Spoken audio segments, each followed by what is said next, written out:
All right, a little Monday improv here. Hey guys, thanks so much. I know I hit you back to back with a bunch of videos there. Had a hell of a weekend. Thanks a bunch for all the positive comments and the engagement. Nice engagement. So thanks for that. Always a pleasure to hear from you guys. I know I said in the comments, I try to pin some of those to the top so you can see those. As far as I know, I can't respond to all these amazing comments individually in person. I would love to be able to sit and do that, and I should. I mean, that's not really cool to not respond to you guys. A lot of you guys are pouring your hearts out here, which again, sometimes these comments help me help a man get through his day, and so but it's been a great weekend. It had a great gig with the trio at the Mockingbird Theater down in Franklin, Tennessee. And then Saturday went out on the Sunset Cruise for our buddy Clay Bradley's birthday. Clay's a very interesting dude. He's got 3 family members in the Country Music Hall of Fame: Owen Bradley, Harold Bradley, and Jerry Bradley, his dad. Music executives. One started the Quonset Hut. One was arguably the most recorded guitar player of all time. I know there's a few people that kind of hold that title, but he played on a gazillion classic country records and was the president of the union here for a long time, Harold Bradley. And so went out and did a birthday cruise with him, with Nick Guthrie, Jimmy Wallace, Wes Little on drums, and then a couple other people. Some of Nick's kids sat in. Maybe I'll post a little video clip or something, a couple photos at the end of this video of that. It's always a blast. Great way to kick off the summer. Taught a clinic yesterday for some of the East Nashville Guitar Club guys. Live performance clinic with the rhythm section and all that. Critiqued some of their playing, and then went down and hung with a bunch of guitar players last night. I was exhausted, but I made the time to go down, and Brett Papa kind of helped wrangle a group of guys down at Kimbrough's in Franklin to do for Jack's gig with Adam Wakefield on B3 and all that. Really great band. called City Hall. City Hall, y'all. And so I went down there. It was Mark Lettieri and RJ and Corey and Chris Van Tassel from Rocket Pedals, Brett, oh man, who's the Australian guitar player that plays with Dixie Chicks? Great guy. Owen. And so just a bunch of cats down there hanging, and I didn't last very long. I ate some horrible nachos and then came home and went to bed.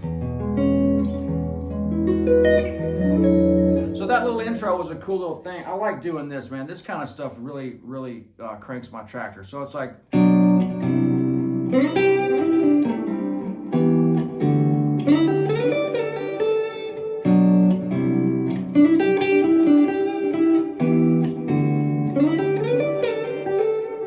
And then we go into this other motif. This is another little small, tiny taste excerpt. However you say that, that's not right. Excerpt of one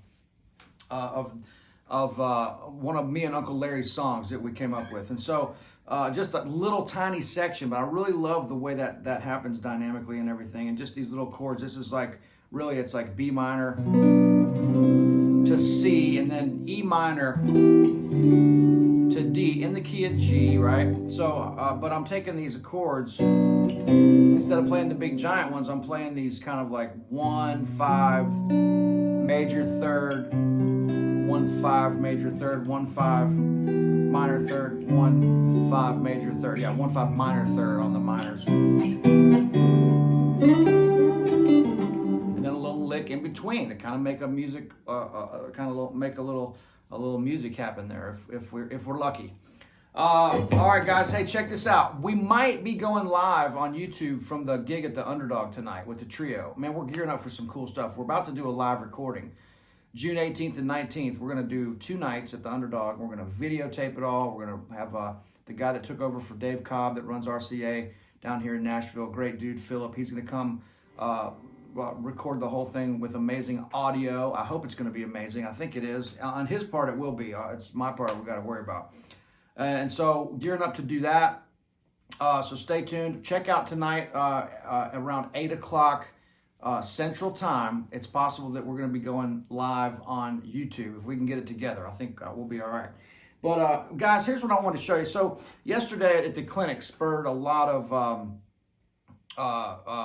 questions and stuff, and we're trying to dial this in as educators to speed up this process as quick as possible for you guys and come up with the greatest ways to connect 35 plus years of playing the guitar into these little clips to where you can get something out of it. And so it kind of dawned on me. I mean, I always say practice everything and let everything come up together. Right hand, left hand, rhythm, lead, musicality, the whole thing. I say just play the guitar a lot and it's all going to come up together.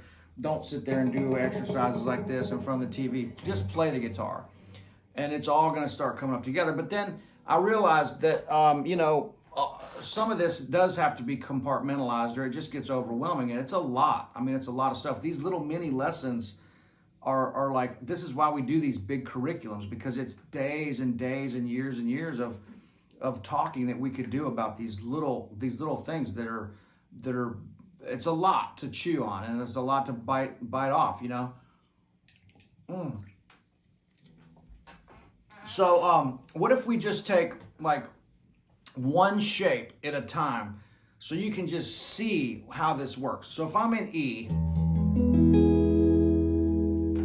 I'm going to turn this dispatch master off and just do this. So if we're in the C-shaped E chord right here, let's just take one shape at a time, one area on the fingerboard at a time. And so we can get the concept. And then the same concept is going to translate into all these shapes. But it's the relationship of let's take the 1-4-5. E, A, B, and E. So if I'm in just that one shape, and this directly relates to everything that I've been talking about, the CAGED system, the chord shapes, the arpeggios, the scales, and everything, and this squeaky wooden chair that I like to sit on. So here's the thing. Here's your E shape. C-shaped E chord. C-shaped E chord. My A is right there. E-shaped A chord. G-shaped B. Right there. Back to the 1. Okay, so if I take this now and I look at all these shapes and I know those inside and out, and I start taking this now to triads. Okay, now here's the first 3 strings. There's my A. Here's my B. B7. Sorry, I'm just throwing that in there so you can see that, but that's the kind of harmony that we need to start listening for. That's directly related to, right, B to E. So if I go this part, this triad, to the A,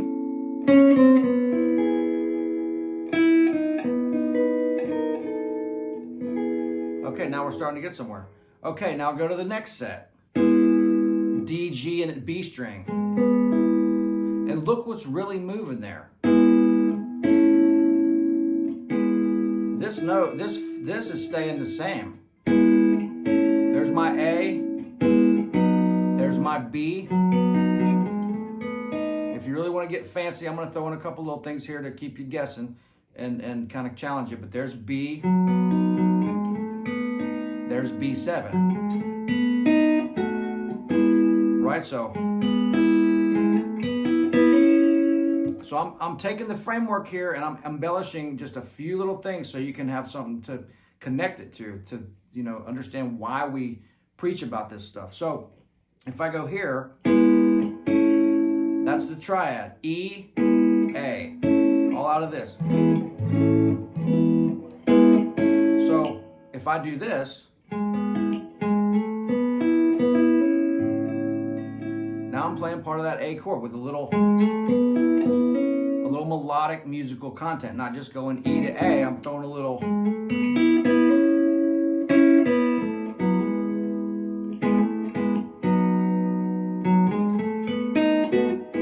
which is directly connected to, right? That's B7. Now I'm grabbing that little harmony to there. Right? Okay, now let's go to the next set. All coming from these big chords, triads. Here's your all different intervals of where the 1, 3, 5 is, right? Here's the 3, here's the 1, here's the 5. Now here's the 1, here's the 5, here's the 3. Now on this one we're about to do, and it all is hand position, is everything. Like,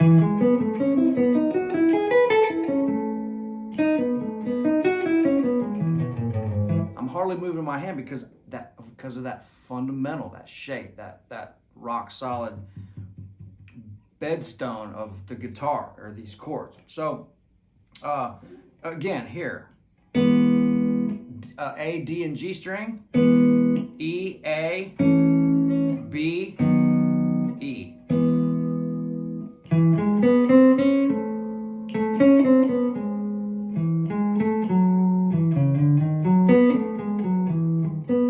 Right? E7 to A.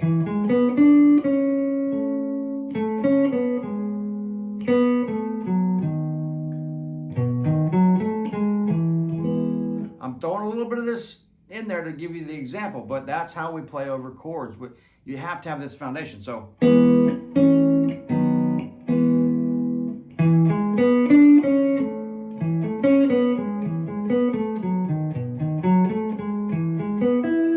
starts sounding like music. You can hear the chords changing. It's not just going.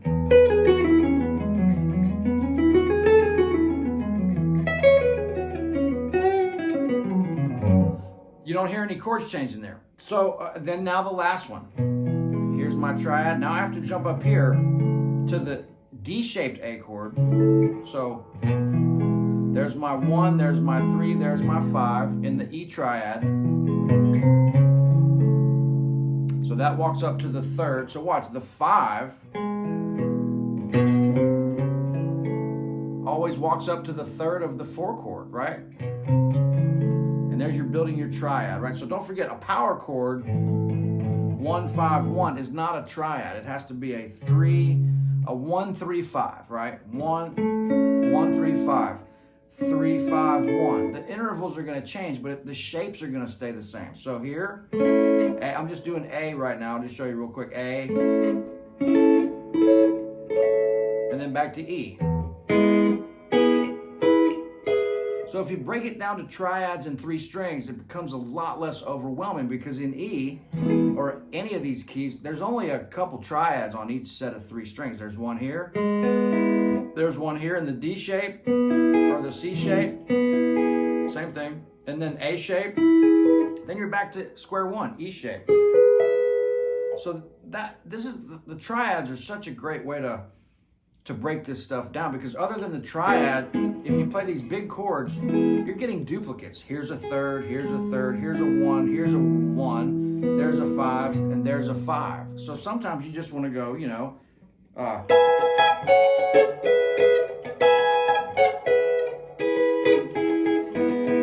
instead of these, big giant chords that take up a lot of low end and get muddy and all that. So again, here's A. We're stealing from the D shape because we got to get the third. So E, A, B, your G shape, right? So I might go up to arpeggio on the 5 chord. Watch. B7. Now back down the scale to resolve to the E, right? So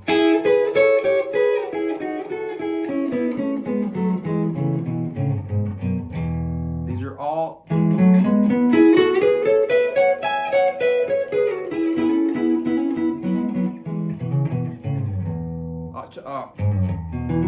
breaking down with looking at triads. Now I'm playing some double note stuff here too, but it's all coming from, because once you have the triads,